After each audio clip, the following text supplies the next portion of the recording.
There are a lot of new exciting Nintendo Switch 2 games headed to the platform during the end of the year here as we get into the holiday season. So whether or not you are somebody who is brand new into the Switch ecosystem or you're looking to pad out your collection of new game releases that are hitting the platform, I want to walk through some of the biggest releases that we know to look forward to in the months of primarily, the tail end of October. We're mentioning a couple, but through November and into December, what are the big Switch 2 game releases? Which ones are worth paying attention to? And which ones might you want to go spend your hard-earned money on? So we'll break down all of this information. Before we do, make sure you like, subscribe, and turn on your bell notification to join Sunbro Nation if you're new here. And we have to first kick it off with a couple releases right at the end of October on the 30th. We first up have Dragon Quest 1 and 2 HD Remastered. Now these are HD 2D remakes of the original Dragon Quest games from way back in the day. We do have Dragon Quest 3 HD 2D already out and available,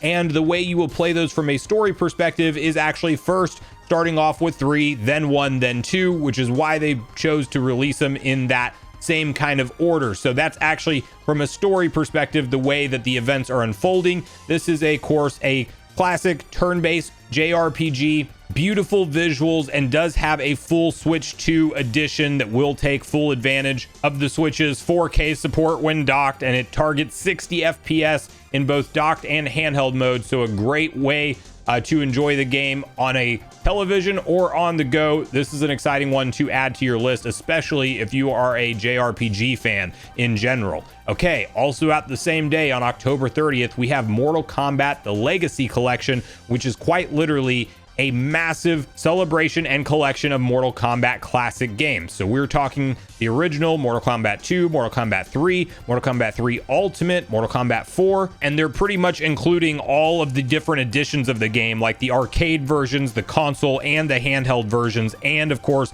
you have online play supported with rollback netcode. This is just going to be something that if you grew up in arcades or you owned the Mortal Kombat games back in the day and you have nostalgia for them, it's going to be a no-brainer pickup. Fortunately, the Switch 2 will actually have this as a physical edition that will be on a traditional cartridge, not a game key card, meaning all the data is actually on the cartridge itself. However, that comes at a cost. It will be about $10 more expensive on the Switch 2 edition of the game than any of the other versions of this game, because Nintendo is basically doing 164 gigabyte cartridge size for this generation, which is why you're seeing a lot of third parties go game key cards. But fortunately, the Mortal Kombat team did realize that their target demographic for this was likely people that would want to own it for their collection, and having it on a traditional cartridge made the most sense for that audience. So we are fortunately going to see that. And this game's looking very good. It's just Mortal Kombat how you remember it, but brought into the modern age with online features and stuff like that. So from there, we have November 6th,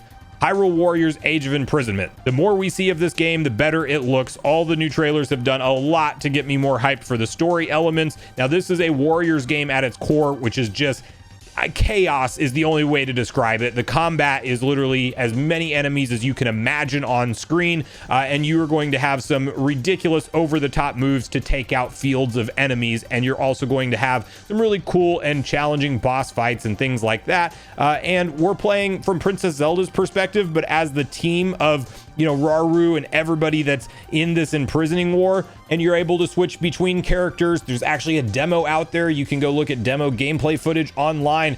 They have this game playable in retail stores. It is not a demo you can download from the eShop, but nonetheless, this is a really exciting one for Zelda fans, especially from a lore perspective. The gameplay loop and how it plays is very different than a traditional Zelda, though, so don't expect a Breath of the Wild or Tears of the Kingdom gameplay loop here. It's all combat focused and chaos on screen as mentioned, but it is going to scratch that itch from a lore perspective for Zelda fans, and it's really cool to see some of the additional characters they're bringing in. Like, we're fighting with a freaking Korok in this game, which is like crazy. There's some cool lore theories that are already out there from the significance of all these characters and where they line up in the timeline, and there's some kind of weird construct that's actually reminiscent of Link that we've seen recently. So lots of reasons to be excited for Hyrule Warriors Age of Imprisonment. It is a Nintendo Switch 2 exclusive game. It is going to take full advantage of the Switch 2's power, as it's literally running 4K 60 when docked, which is awesome, because if you know anything about the prior Hyrule Warriors games, performance was an area that they struggled on the original Nintendo Switch, because yes, when you have that many enemies on screen, it's a lot for the processor to keep up with, and the Switch was running a much weaker chipset. So the Switch 2, definitely a welcome upgrade for the Hyrule Warriors games, and this one again will be out on November 6th. On November 14th, we have Dragon Ball Sparking Zero, and I wish that I could say that this game is looking fantastic on the Switch 2 edition and is on par with the other console versions. Listen, I'm a Dragon Ball Z fan through and through.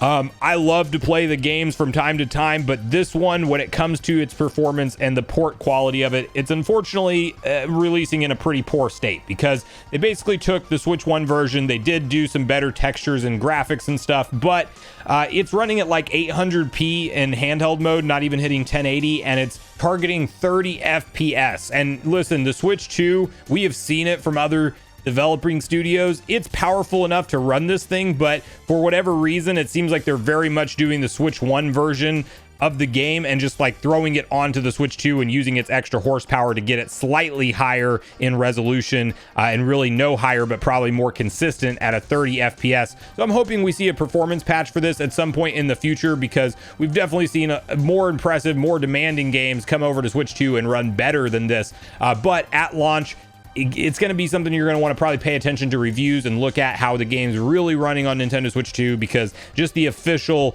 targeted specs that we've seen around it so far for resolution and frame rate have been anything but impressive. So consider that. Nonetheless, this is a great Dragon Ball fighting game, and if you like these style of games over the years and you want something with a deep roster of characters from the franchise, some really cool story moments and some, you know, really great looking animation and art style and all of that, this has it all, and it is really fun. Especially, you know, you'll be able to play online or locally, however you prefer, for your multiplayer stuff. And for Dragon Ball fans and fighting game fans in general, this will probably be one to definitely take a second look at. Okay, on November 20th, we have Kirby Air Riders. And listen, at first, I was a little bit conflicted on this game. I will say that whenever we had essentially the big release of Mario Kart World to kick off the generation, and that's like an arcade style kart racer, and then you have something that looks pretty similar to that, even Sakurai saying it himself, like, hey, it's kind of similar to Mario Kart, coming out in the same launch year of Nintendo Switch 2 when Mario Kart is out. Well, the last 60-minute long Nintendo Direct presentation that we saw Sakurai reveal even more about this game, there is a lot here. Not only are they doing just about every mode that was in the original Kirby Air Rider back in the day, with even that top-down racing mode they're bringing back, they also just added in a ton of love and care to everything that's going on here. Like, you can fully customize your riders. You can actually have them in a garage and have other people come by and look at your collection of different riders and what you have unlocked and stuff like that. You can customize your character's looks with different outfits and things that they can wear, and apparel and whatnot. And there's just a lot here in terms of multiplayer fun, but also single player fun. And that was another big thing that the most recent Direct revealed that got me really interested, is that there's essentially some story plot to this, and there's literally a single player mode where you'll go through, you'll see cutscenes, you'll fight boss battles and stuff like that, but in a racing arcade style game where it's largely combat focused too. Like, and not only are you trying to drift correctly and get around all the turns and all of that stuff, but you're really trying to like hit your enemies in combat as you go past them and use that to your advantage to speed back up. Like, this is going to play very different than Mario Kart does at its core. And in fact, you will just be using the analog left and right. You don't have the acceleration button in the equation at all, and you're using really more of your Y button for combat and actually trying to hit people around you, as mentioned. So tons of different modes. Really good job from Nintendo and Sakurai, just kind of showing off how much is really there in this game, because it has me a lot more excited and interested in it than I once was when we first got the confirmation that it was going to be a big holiday title for Nintendo. So Kirby Air Riders, be on the lookout for that one on November 20th. On December 1st, Marvel Cosmic Invasion is out on Nintendo Switch 2, and you first glance at this game, if you grew up in the 90s and you know anything about these superhero arcade action beat 'em up fighters style games, you know that this is just delivering on that entirely, but brand new from the ground up experience with, you know, some licensing rights that are no doubt expensive, because I mean we have all of Marvel's big iconic characters here: Spider-Man, Venom, Captain America, Iron Man, you name it. Like they're all here, and that costs some money, I'll tell you that. So it's really cool to see that stuff here supported. Wolverine as well, you know, just the Marvel roster is deep and broad, and this game supports like pretty much most of the characters that I think you'd want to have playable. They're available, and it's like up to 4-player co-op. Really cool, well done, like art style for the cutscenes and stuff like that. I think you're going to get some cool story plot point moments. If you're, you know, a comic book fan at all, or a fan of these beat 'em up style games from back in the day, I just think this one's a no-brainer. It looks like good fun, and it is again out on December 1st. Okay, next up on December 2nd, we have Assassin's Creed Shadows, which was a very last-minute announcement for the Nintendo Switch 2 lineup this year, but this is a massive AAA open world style game that is looking great on Switch 2 so far with the screenshots we've seen. To be fair, we have not seen anything in terms of frame rate or resolution or what that's kind of looking like from a performance standpoint, but just off of the official screenshots we've seen released and them compared side by side with the PS5 Pro version of the game, the Switch 2 is holding its own very well, and this visually looks like a beautiful game that's going to come to Nintendo Switch 2. Of course, you're going to have a story that unfolds throughout as you progress the game. You're going to have 2 different characters that you can play as primarily. It is all based in Japan, and you of course have, you know, the ability to play the game more stealthy. You can go more off the rails and just kind of figure your way out through the combat scenarios if need be, but this one is an exciting one to see make it to Switch 2, and it is again out on December 2nd. Okay, out on December 4th, there are 2 games, the last one that's going to close out the list being the biggest one, but let's quickly mention Octopath Traveler 0. That will be out on Nintendo Switch 2, yet another HD 2D style game. If you played any of the Octopath Traveler games, this is very much up that standard kind of wheelhouse once again, and really beautiful looking visuals and just your classical lineup of tactical turn-based RPG options. You can rebuild and restore your homes and stuff in a creator type of sections of the gameplay as well. And of course, a story will be unfolding and progressing all throughout with cutscenes and everything included. Definitely one to look into if you are an Octopath fan in general. And then one that we don't have a for sure release date, but it is targeting a 2025 release for the digital edition, that is, and we will get the physical edition in early 2026. That is Sonic Racing Crossworlds. And if for any reason you felt like Mario Kart World was kind of not what you were wanting as far as the open world connection and how they try to string all the levels together, and obviously that creates intermission courses and stuff like that, if you wanted a little bit more of a return to form of the traditional Mario Kart style selection of levels and layout, this is like Sega's version of that. Very Mario Kart-esque. I mean, it literally plays extremely similar, but it is a cool, different roster of characters that you have available because Sega is really going in this collaboration direction. Granted, some of it, quite a bit of it actually is locked behind DLC additional packs you have to purchase and stuff like that. But I know Mega Man's in the lineup to be coming. Of course, you have all of Sonic's big characters.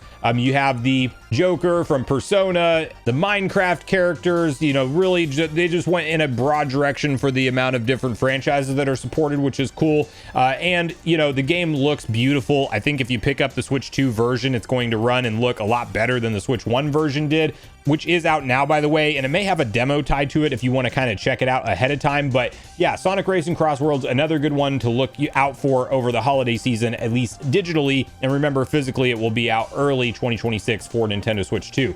Okay, to close this out here, my personal most anticipated game in history, almost history ever, because I've been literally waiting for this game to release since we saw the first splash screen in 2017. Yes, it has truly been that long. Metroid Prime 4 Beyond is actually finally out on December 4th. And listen, if you have ever played a Metroid game, or if this is your first game, you should give this one a solid look. I don't think it's going to be up everyone's alley and wheelhouse, but for a lot of people, I think this is going to be a breakout Metroid experience for a lot of first-time eyeballs on the Switch 2. So it does have a Switch 1 version. You will get better performance out of the Switch 2, but the Switch 1 version still looks great because Retro are literally wizards with how they work with lower-end hardware with Nintendo over the years. I mean, they have some of the best-looking Switch 1 games in Prime 1 Remastered, Donkey Kong Tropical Freeze, and then now we have Prime 4 Beyond looking absolutely stunning. And on the Switch 2, you actually have 4K 60 support in docked, or you can even do 1080p 120 FPS if you prefer that, which is going to be awesome. But we know so far this looks like more Metroid Prime. If you played 1 through 3, you have first person point and aim shooting, but in Metroid Prime, the big difference between that and any kind of traditional shooter game like a Call of Duty or some kind of like space sci-fi type of shooter, well, you have a lock-on button with Metroid Prime games. So literally, as targets fly onto the screen, you don't have to be so accurate in where you're aiming. You just lock onto them and you're going to basically get where you need to go in terms of hitting them with Samus's blasts and missiles and different projectiles and stuff like that. So that part, if you're not traditionally into first-person shooting games, as I'm really not, it plays very different than that, just so you're aware. Where the gameplay really shines, though, in my opinion, is the overall exploration of the world, the platforming that's there. Even in a 3D first-person game, yes, you're platforming sometimes, trying to make certain jumps, and they feel satisfying. There's puzzles. I really encourage Zelda fans to check out Metroid Prime games. Like, there's puzzles that scratch a similar itch to that of solving a dungeon in a traditional Zelda game. Like, that is littered all throughout the world. Not to mention, you are constantly progressing and finding new power-ups as Samus, and you are becoming a more capable Samus as you progress the game and the story.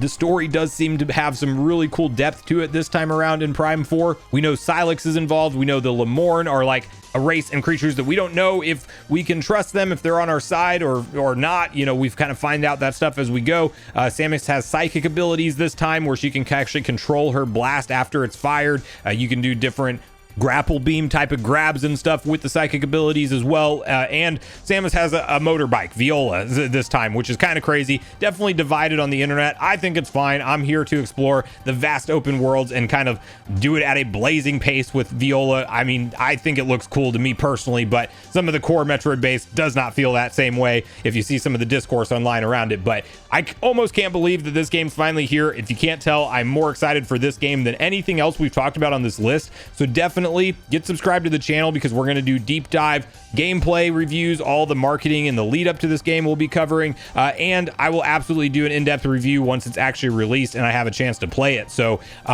Prime 4, definitely the most anticipated game for me, but let me know in the comments down below, out of every title we walked through, what, if any, are you excited for and looking forward to this year in 2025 to add into your Switch 2 collection? And are there any games that I did not mention that you were aware of that you are very much looking forward to ultimately release this year? So make sure you share all your thoughts and feelings in the comments down below before you leave, regardless if we agree or disagree. Also, make sure you like, subscribe, turn your notification bell. And with that, I've been Sunbro, you've been Nation. Thanks so much for watching, and I'll see you guys in the next video.